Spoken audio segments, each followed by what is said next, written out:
ఇవాళ మనం మామిడికాయ పచ్చడి బద్దలు ఎలా చేయాలో చూద్దాము. మామిడికాయ పచ్చడి బద్దలకి మామిడికాయని పెచ్చు తీయకుండా సన్నగా ముక్కలు తరుక్కుని ఇలా పెట్టుకోవాలి.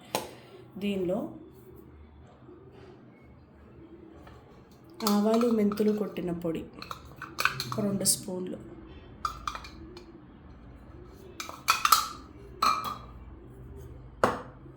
ఒక 2 స్పూన్లు మెంతి కారం,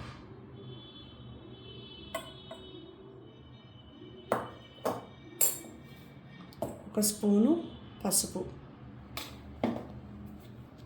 మన కారంకి సరిపడా కారం,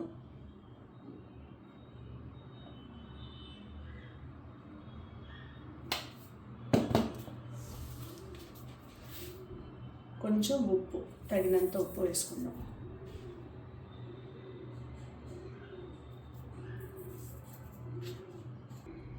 ఇప్పుడు ముక్కలకి కొంచెం తడుపుకోవడానికి తర్వాత మళ్ళీ మనము ఆయిల్ వేసుకుంటాము. ఊరికే ముక్కలు తడవడానికి కొంచెం ఆయిల్ వేసి మొత్తం ముక్కల్ని శుభ్రంగా కలుపుకుందాం.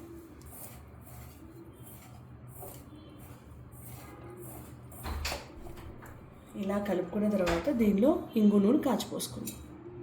ఇప్పుడు కొంచెం నూనె పెట్టుకున్నాము. నూనెలో కొన్ని ఆవాలు,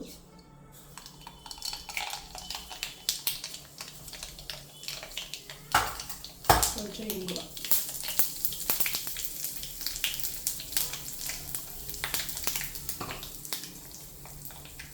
ఆవాలు వేగాయి, పచ్చడిలో పోసేద్దాం.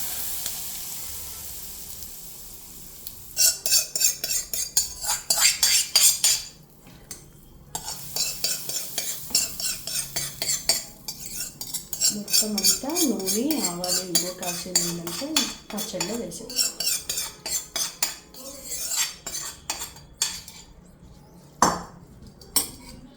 కొంచెం చల్లారిన తర్వాత దీన్ని శుభ్రంగా కలుపుకుని వేడివేడి అన్నంలో తింటే చాలా బాగుంటుంది.